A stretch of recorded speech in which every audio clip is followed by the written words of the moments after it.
Agora o tempo, esta quinta-feira começou com sol entre muitas nuvens aqui no estado. Hoje há riscos de chuva para a tarde e também para a noite. Confira agora os detalhes da previsão para esta sexta-feira nos mapas. Nesta sexta-feira, as áreas de instabilidade continuam sobre o estado. Há riscos de pancadas de chuva para qualquer hora do dia. Apenas no sul do estado não chove. Nos vales em Costa da Serra, o aumento de nuvens durante o dia vai provocar chuva à tarde. No Vale dos Sinos, as temperaturas ficam entre 21 e 33 graus. Em Nova Petrópolis, os termômetros marcam entre 22 e 30 graus. Em Portão, a mínima é de 22 e máxima de 33. Em São Sebastião do Caí, as temperaturas ficam entre 22 e 33 graus. E em Capão da Canoa, mínima de 22 e a máxima atinge os 34 graus. Estamos de volta e o assunto de hoje aqui no Conexão é mercado de trabalho. Agora vamos continuar conversando sobre a importância da qualificação profissional e também o que os empregadores buscam na hora de contratar um funcionário. É isso aí. Bom, no bloco anterior a gente estava falando sobre a importância de o funcionário buscar a qualificação para a sua área, né? Exatamente. Agora eu queria saber do Tiago, na sua opinião, Tiago, qual a importância também de a empresa proporcionar qualificação para os funcionários? Com certeza existe uma grande preocupação das empresas quanto à qualificação, porque no momento que o empresário ele espera uma equipe de alto desempenho, ele tem que colaborar de alguma forma com isso. Existem muitas empresas que têm aí um programa de treinamento já estruturado, mas geralmente são empresas maiores. Geralmente empresas menores não, e é aí que a gente até surgiu a ideia de GV Educa para essas empresas que podem contratar uma empresa especializada em treinamento. Só voltando a essa questão de qualificação também, existem empresas que elas pagam, tem programas de certificação na parte de TI, e elas remuneram de acordo assim, se a pessoa atingir tal número de certificações, ela vai ter um aumento de salários. Então. Oi? Por titulação, então, seria? Isso, exatamente. Se ela atingir tais certificações, ela ganha um bônus, um aumento salarial de tanto. Sim. Helenise, você que é consultora, como é que funciona, então, para essas empresas pequenas qualificarem os funcionários? Geralmente é feito de forma empírica, né? A gente tem observado assim que a empresa acaba buscando aquele profissional que está mais tempo da casa ou aquele profissional que tem um maior conhecimento de um processo e ele vai passando o conhecimento para os novos colaboradores. Né? E o bacana é que essa preocupação com a qualificação acaba estimulando o funcionário, né, Kelly?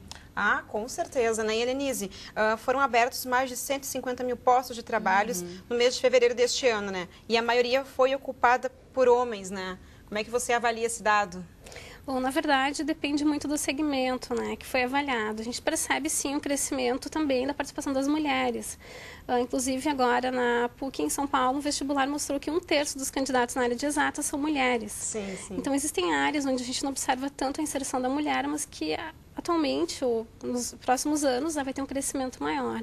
Inclusive, em diversas áreas, a gente pensa na construção civil também. Hoje a gente passa em um canteiro de obra, tem mulheres que estão trabalhando. Sim. Creio sim que existam ainda questões de preconceito, né? Teve uma reportagem interessante de um prefeito de uma cidade na Alemanha, que ele até estabeleceu locais onde homens estacionam e onde mulheres estacionam, porque ele julga que existem locais difíceis, né, para as mulheres estacionarem e os homens têm mais facilidade. Mas isso no Brasil é ilegal, essa distinção de sexo, não é mesmo? Exatamente. Mas, por fim, isso acaba acontecendo. A gente sabe, inclusive em anúncios de jornal, se vocês observarem nos anúncios, tem lá uma tarja preta que diz no Ministério do Trabalho que é proibido colocar em oportunidade de trabalhos a questão de idade e sexo. Mesmo assim, as empresas insistem, né, em colocar isso e é discriminatório. O que fazer nesses casos? A pessoa ela manda mesmo assim o currículo ou nem tenta já de cara? Pois é. Na verdade, as pessoas acabam se candidatando, né? E, inclusive, é interessante que, como empresário, a gente recebe, se coloca uma vaga de auxiliar administrativo, você recebe currículos de médicos, você recebe de engenheiros. Então, as pessoas acabam, acho que, não considerando muito isso. E é apropriado arriscar mandar um currículo sem mesmo saber se existe a real abertura dessa vaga? De fato, não é adequado, né? O adequado sempre é descobrir qual é o melhor meio de comunicação com a empresa, qual é o canal adequado de fazer esse processo de inscrição no processo de seleção, né? Bom, de maneira geral também, como os candidatos devem se preparar para uma vaga de trabalho? Eu sei que a gente fala muito sobre isso, mas sempre há dúvidas, né? Sim. Existem muitas perguntas que elas não são adequadas para o momento da seleção. Por exemplo, você perguntar qual é o salário que você vai ganhar, né? Ou perguntar se existe um plano de carreira na empresa. A gente sabe que hoje nós lidamos com várias gerações, nós somos profissionais mais jovens que têm uma ânsia pelo crescimento dentro da organização. Então, a gente tem que saber entender que o processo de seleção é uma avaliação, tanto do candidato para com a empresa e também da empresa para com o candidato. Nesse momento, aspectos de atitude são fundamentais. Não diria que mais do que o conhecimento técnico, mais do que o conhecimento de fato, né, sobre a função que ele vai exercer. Mas é importante que ele tenha uma atitude adequada. Faça perguntas adequadas, demonstre interesse pela empresa. Né? Ou seja, investigar sobre essa empresa antes mesmo de fazer a entrevista. Exatamente. Procurar conhecê-la. Né? Mas e quando a empresa ela questiona o funcionário sobre o salário? O que ele faz nesse momento? Na verdade, tem que ser franco, né? Você tem que ser franco. Aí vale ser honesto? Exatamente. Você tem que ser honesto sempre. Você tem que avaliar a empresa e você tem que também considerar a sua carreira profissional. No lado do empresariado, a gente observa que nem sempre a gente tem sucesso quando a gente acaba contratando alguém baixando o salário. Sim. A pessoa acaba se desestimulando, a não ser que você tenha um plano de benefícios legal, que você tenha a possibilidade de crescimento rápido em termos salariais também, mas o funcionário ele se desmotiva rápido. Sim. Com relação a isso. E, Thiago, como é que a GV Educa vai trabalhar essas questões, as competências, então, dos profissionais? De duas maneiras. Tem para o lado a empresa pode contratar a GV Educa para profissionalizar o seu corpo de funcionários. Sim. Isso é uma coisa. Pode contratar a GV Educa para identificar os gaps de conhecimento necessários para a empresa. Existe também por parte do próprio aluno vir se inscrever no nosso curso. A gente vai ter lá, ele vai se inscrever no nosso curso, vai fazer o curso, vai ser pontuado, vai ter lá qual foi a assiduidade dele, qual foi as notas nos exercícios, a gente vai ter todo o histórico. E como ele se inscreve, Thiago? Ele vai entrar no site, ele vai ter a listagem dos cursos disponíveis, ele se inscreve no curso que ele quiser. É bem simples assim. E daí, no final, ele vai poder se dizer se ele quer ou não participar do nosso banco de currículos. E com essas informações que eu disse, a nota, a cidade, e daí isso está acessível para as empresas. A gente vai começar uma parceria, primeiramente, com as empresas do Parque Tecnológico da Unicinos, mas a gente pretende expandir isso aí num nível nacional. E, Thiago, você disse que foi feita uma pesquisa, então, no Parque Tecnológico, né, o Tecnocinos, e quais as competências que foram verificadas com relação às relações interpessoais, né? Sim. Existe uma preocupação com a questão da dicção e oratória, bastante dito também. Questão de comprometimento e como é que eu vou dizer assim, como a pessoa se portar no seu ambiente de trabalho, não é só porque algumas empresas aí tu pode ir vestido como tu quiseres, que tu pode comportar como tu quiseres, né? Tem que então é a palavra-chave. Exatamente. Não muda muito do que a gente aprende em casa, assim, mas as pessoas às vezes tendem a desvirtuar um pouquinho. Então a gente retomar isso aí e pensar que a gente está num ambiente corporativo e tem que ter um cuidado tanto com o cliente interno quanto com o externo. E a empresa, acho que é importante falar isso, vai ser inaugurada quando, Thiago? Vai ser em abril. A inauguração está prevista em abril, final de março, abril. E a gente já está aí com os cursos engatilhados, a gente já conversou com as empresas do Polo, só que a inauguração mesmo vai ser em abril. E contatos, você já tem alguma coisa para passar para o pessoal? A gente tem o site, que é gveduca.com.br. A gente também tem um telefone de contato, que é o 51, né? 4063-6218. E, basicamente, esses vão ser os nossos canais de início. Mas depois que a gente lançar, a gente vai fazer uma parte de marketing daí. Tá certo, então. E, Helenise, eu gostaria de saber, na verdade, o funcionário que já está contratado, quando ele sabe qual é o momento de buscar novos desafios, quando que ele pode perceber que está acomodado na determinada função? Bom, como eu comentei antes, né, é importante que a gente acompanhe o mercado de trabalho, que a gente observe quais são as competências que estão sendo exigidas.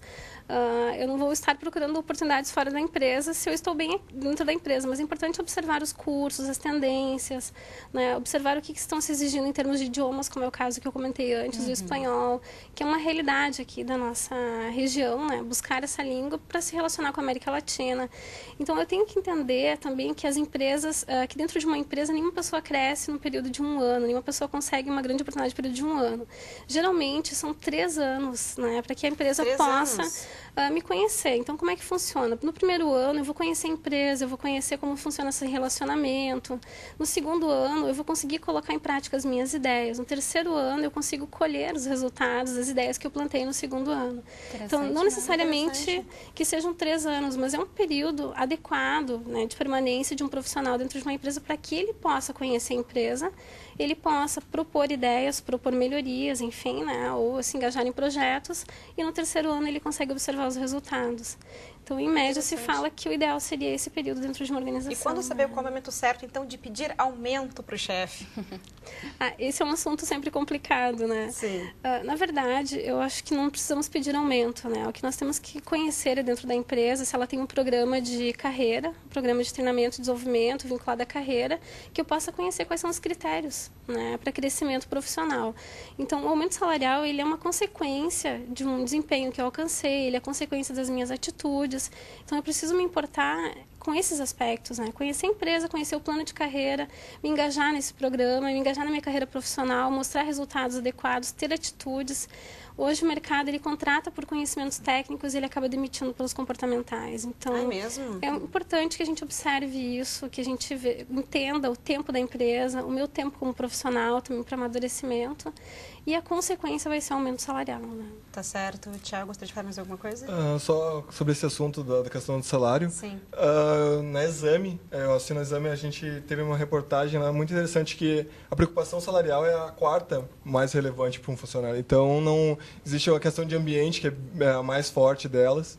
Então, converse com o gestor e isso acontece naturalmente, a questão do salarial. Mas o importante é o ambiental mesmo. Tá certo. Então, Tiago e Denise, muito obrigada pela participação de vocês Obrigada. e pelas informações. Muito obrigada, até a próxima. Até mais. E o Conexão TV Unicino de hoje fica por aqui. Acompanhe a nossa programação e também as novidades do Conexão na página do Facebook, que é o facebook.com/TV Unicinos. É isso aí, nós voltamos amanhã ao 12h30. Até lá, tchau. Tchau.